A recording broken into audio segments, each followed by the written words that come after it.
Welcome to Relatable Wisdom, the podcast where real people share timeless ideas. I'm your host, Wisdom Okonkwo, and in every episode we dive into the philosophies, quotes, points, and life lessons that shape how we live, think, and grow. No matter where you are in life, this show is here to remind you wisdom is everywhere, and it's always relatable most of the times. Today on Relatable Wisdom, I'm joined by Dr. Sharalyn Payne, a leadership, culture, and transformation advisor, executive coach, speaker, strategist, and author. Our guiding quote is powerful. Your name should mean something. And that is such a strong place to begin because in a world where people often chase titles, visibility, money, and influence, Shirley brings us back to something deeper, character. Shirley, welcome to Relatable Wisdom. Thank you, Wisdom. I'm so delighted to be here with you today. Yeah, you're welcome.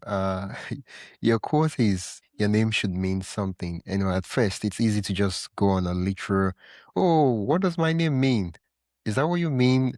Or are you talking about something different? Actually, there are two schools of thought with that. And I'm going Okay. to start with the one that I purposefully meant when I shared that quote with you. Your name should mean something. And what I mean by that is whatever your name is, it doesn't Mm, matter what it is. What do people think about when they hear that name? So, what is your brand? What's your reputation? What do you stand for? Who are you? What do you represent? And that's important because when people hear our names, they automatically think of something. So, what is it that you want them to think about? So, that means you mm, have to be a little bit more intentional with what you do, where you go, what you talk about, how you show up, how do you interact, how do you engage with others. And what I find so often is that we're not intentional about that. And mm. that quote means the world to me because my father would say your name should mean something. And by my father, he was my spiritual father, my former pastor of a church, but it was the church that I grew up Yeah, in Memphis, Tennessee. And I'll never forget that we were getting a $10 million loan for this edifice that we were going to build as a church in Memphis. yeah. And he was successful. He had a successful television ministry, a successful church with thousands of members, a lot of collateral and businesses that he had, but yet he was able to walk into the bank and get a $10 million signature loan without Wow. having to put up any collateral. Wow. Like none of his properties that we owned flat out as a church did he have to secure to get that $10 million loan. Why was that? Because he had built a strong reputation based upon his name. And so when people heard his name, they knew that he was a man of character, a man Yeah, of integrity, a man of honor, a man who was going to pay back his debts, right? And so that stuck with me that I needed to ensure that when people hear Sharalyn Payne, they think the same thing as well. She's a person who's reliable. She's full of character and integrity. She does what she says that she's going to do. She can actually deliver. She's kind and purposeful. And so I wanted to be intentionally build a reputation that when people said something, and I always say this, your reputation should be so strong that you built that when people hear your name, they automatically know, no, Wisdom couldn't do that. If somebody walked in the room and said that, well, Wisdom just, cursed me out, then unless your reputation is for being a bad boy, they should know, Wisdom would never do that. Wisdom didn't do that. I don't know. What Wisdom? Uh, And so we have a different conversation based upon how you have intentionally and consistently shown up. That has become your reputation. Now, the flip side of that, when your name should mean something, right? I yeah. want parents to begin to think about what is it that you're naming your children? Because sometimes Mm, we name our kids, all kinds of, crazy things, inappropriate things. We're not really thinking. But reality is that when you begin to research your name, there's probably an element or two of truth into what your name actually means and who yeah, you are. You are living up to your name, whether you realize it or not. And so let's yeah, be a little bit more intentional in what we call things, whether it's a yeah, person, whether it's a business. If this is your baby, then put some thought into who do I want this person to be? And hopefully they will rise to that as you instill the right character, you instill values and purpose in them, and you begin to see what they're good at, what they lean towards, and you can help steward, guide, and direct them to living up to the reputation of their name. And so I want us to be, again, just purposeful and intentional and think about who we are. Who are you? What do you stand for? Hmm. Who are you? What do you stand for? What does your name mean, Dr. Shirley? My name means lovely, but it's also about business and purposeful. And so it's really interesting to see that my mother did not know that, of course, as she named me. I don't think she's never told me the story anyway. If she has, I don't remember it, of what Sharalyn means by the true definition of Sharalyn, right? Just looking that name up. But it's interesting because it's two names that were put together. But Oh, wow. again, that intentional, I would say, definition of Sherilyn that I have created, even beyond what my name technically means, has been all about leadership, overcoming odds, being resilient, being a true leader, speaking truth to power, being insightful, providing people with insights, being responsible, a person who can be depended upon, being a great daughter and a great friend, and really showing up for people. And so from time to time, I will call different people in my life and ask them, "Who am I to you?" Hmm. Yeah. And I want to see if they perceive me still, because they can, one time, right? But can they perceive me? Do they perceive me to be the person that I have intentionally sought out to be? And that's important. And what I have found is that people continuously say that I am consistent in how I show up, that I've been consistent throughout the years of what they can expect, being curious and inquisitive, but kind, a person who's not going to coddle them, a person who's going to be straight up. And that's important because you know what you get. So I can easily walk into a room and say, "Hey, if you don't want truth, you probably don't want to ask me that question." And other people can say, "If your feelings are soft and you don't want truth, you probably don't need to bring her into the room because she's going to be truthful." But people Yeah. also know that if I say I'm going to do something, that, I'm timely. And so if we say we're going to meet somewhere at 7:30, I am there at 7:30, more than likely way before 7:30. And so, or way before whatever the time is to meet, just because, again, those are some things that I put in and I've made a practice out of my life day in, day out. Yeah. You showed up early for this interview. So, yeah. It's crazy if you just went home talking about I show up early and you know you did not show. Just for those that listen, she did not show up late for this interview. But if you did show up late for the interview and you just go on talking, in my head I would just be nodding and say, "Hmm." You No, just and I'll how does say this that. kid say it? You're just capping. Of course you showed up early. But I'm just, I'm trying to say that, it's one thing to be talking game, but not having that this thing supports this. So yeah, that's true. Yeah, she's that kind of person. She showed up early. It's true. Yes, I think that's important, is that you're authentic, right? And again, that goes back to that consistency, because people can easily, when somebody needs something, they are thinking about you. If I needed, I'm trying to think. I'll give you an example of a car, Lexus. If I wanted a reliable car, I know that a Lexus is a reliable car. I know the Yeah. type of service that I'm going to get. One of my favorite businesses here in Texas, where I live, is Sewell. And I'm not promoting Sewell by any stretch of the imagination. They're not giving me a dime for this. But I will say that driving a Sewell Lexus versus a Park Place Lexus or another type of Lexus, right? It means something, because Sewell stands for excellence, and they stand for the type of service that you can expect.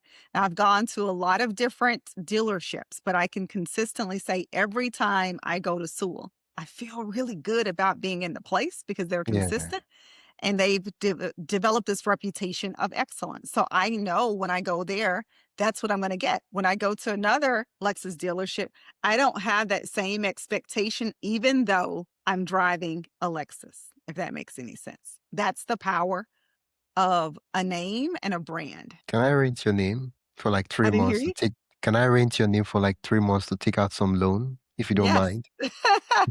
You said yes? Yes, yes, you can. For $2. $2, that's Ah, all you got. ah. That's I No think more than that. the financial world they understood this thing you're talking about even before we started talking about it, and that's where we see things like identity theft, where people steal someone's identity to take in millions of dollars because that person is credible and has a good history. Yeah, we see that all the time, right, with identity theft and, all of the things that we try and do here to protect ourselves from that. And it's unfortunate that we have people who will steal your identity rather than creating their own. Yeah. Steal your identity rather than creating your own. Hmm. And in the real world, okay, of course there's identity theft. In the real world, that's where lawyers, make a lot of money.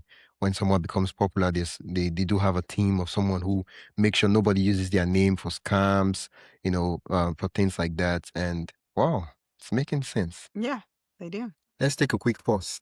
If you're enjoying this conversation and want more thought-provoking ideas straight to your inbox, join the Relatable Wisdom email list. It's free, quick, and filled with bite-sized insights, inspiring quotes, and behind-the-scenes reflections from our guests. Just head to relatablewisdom.com/join. That is relatablewisdom.com/join, or tap the link in the show notes. And hey, subscribing to the podcast helps more than you think, and it's free. So if you haven't already, hit that follow button wherever you're listening. All right, let's get back to the conversation. A lot of people, they want influence, but not everyone wants the responsibility that comes with it. Earlier on you were talking about you were intentional about who you wanted, what you wanted to be known for. That, oh, I'm the kind of person that shows up early. I'm the kind of person that keeps appointments. I'm the kind of person that, amongst many other things. What is the difference between chasing influence, becoming popular or known versus earning credibility? What is even this credibility of a thing? Does it mean that we are owing debt credits? Like, Think about influence, and it's just the ability to get somebody to do something, right? You have I guess I don't want to say the word influence, but you have, I'm going to say credit with that person. You're able to really sway them based upon um, who you are and what you stand for and what you talk about, and they believe in you. But credibility is proven. And so often we find ourselves listening to people who are influential. Maybe they talk a good game. They look nice. They dress nice. They have all the right cards and all of the trappings of success, we think, but they're not credible. And this is the thing that I would say. I've had a lot of conversations with people about this over the years, especially in the time of social media. You can easily rent a car. You can easily rent a house.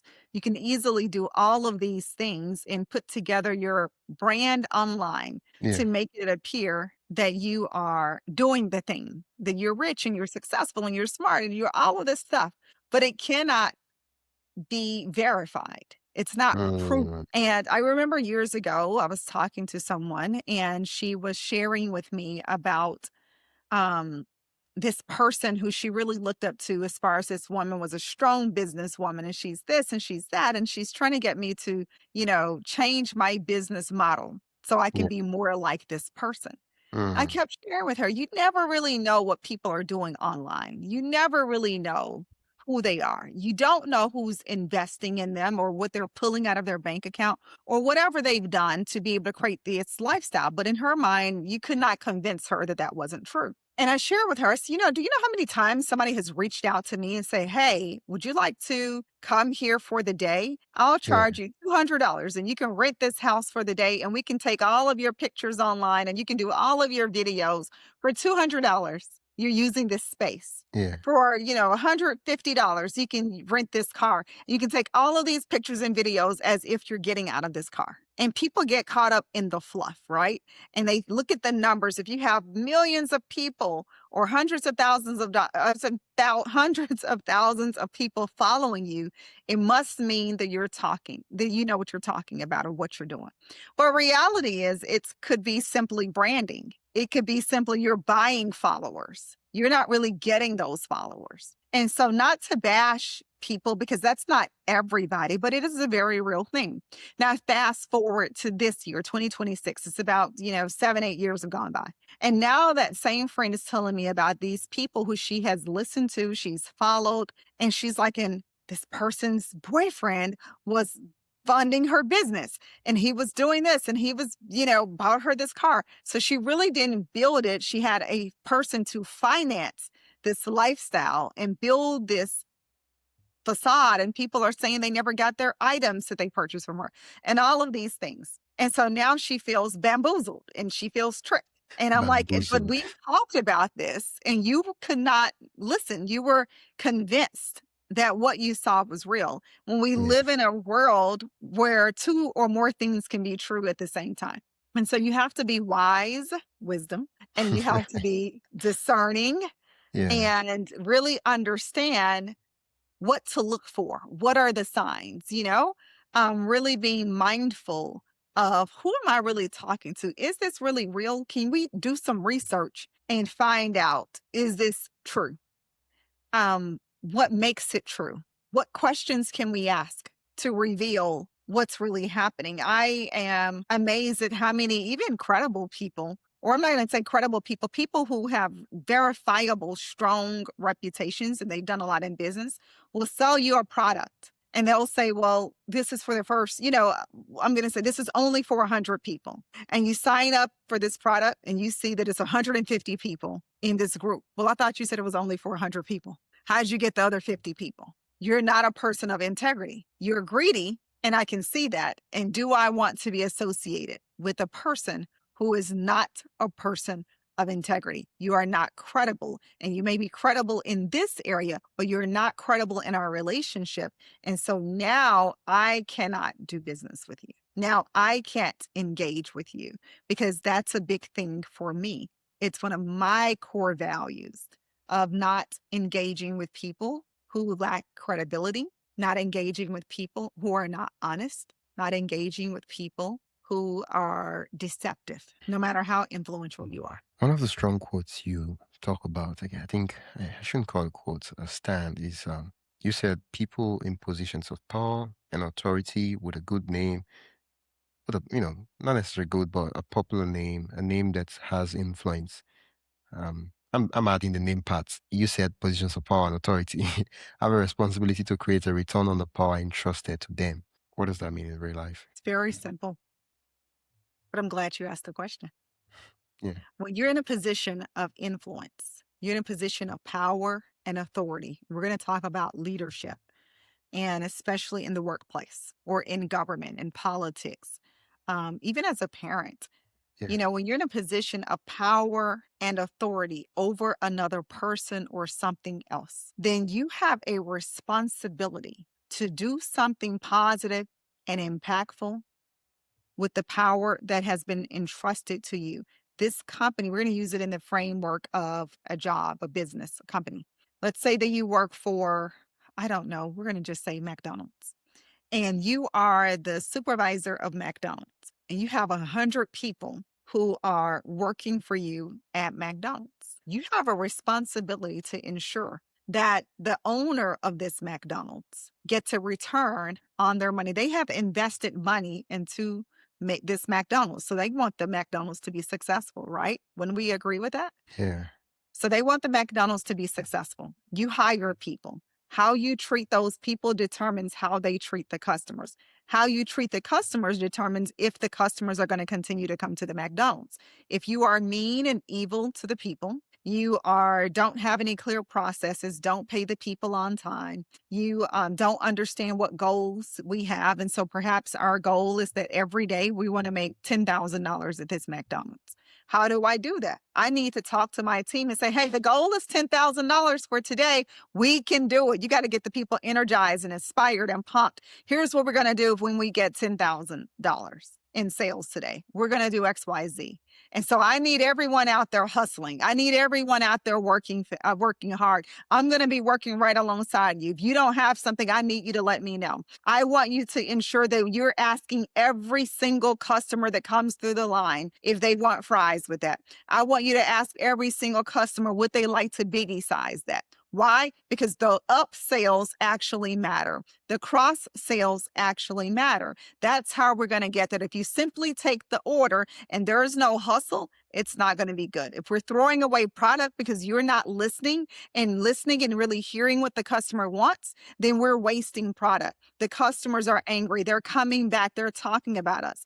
And so with that, we want to make sure that we're successful. So we're not going to do that. We're going to be nice. We're going to be smiling. We're going to be moving fast. We're going to be engaging to the customers. We're going to ask them if they want fries with that. Do they want a biggie size that? And here's what we're going to do. We're going to exceed that $10,000 goal. And when we exceed that $10,000 goal, here's what I'm going to do for each and every one of you because you had a part in this success. And by the way, we're going to be giving away a scholarship to one of you who actually works here. And so we want to ensure that some of you want to go back to school. Let's ensure that this McDonald's is successful so we can have more scholarships so you can go back to school and continue your education. Some of you, you may not want to do that. Perhaps you want to enter McDonald's training program and you want to own your own McDonald's franchise. This is how we do it right here every single day. And so you begin to have those conversations so you can multiply performance. You can multiply impact.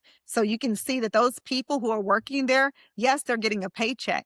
But also, what about the people who love to bring their kids there and they come every single Friday because they just love this particular McDonald's? You know, we don't really think about it like that. We just think I'm just here to do my job. I'm just here to get the results. But you're here to do more than that. You're there to change lives. Because if that McDonald's goes out of business, those 100 people, they've lost their job. Those 100 people lose their jobs. Somebody may have to give up their car. Somebody may have to move from their house. Somebody is now having a foreclosure in that neighborhood, and that foreclosure in the neighborhood impacts that community. And so now that community is impacted. Now that city is impacted. Now other businesses don't want to come to a rundown city. Now the nation is impacted when that happens, right? Our dollar is not as strong. There's a ripple effect for every single thing you do as a leader. And so you have a responsibility to show up every single day ready to lead, period.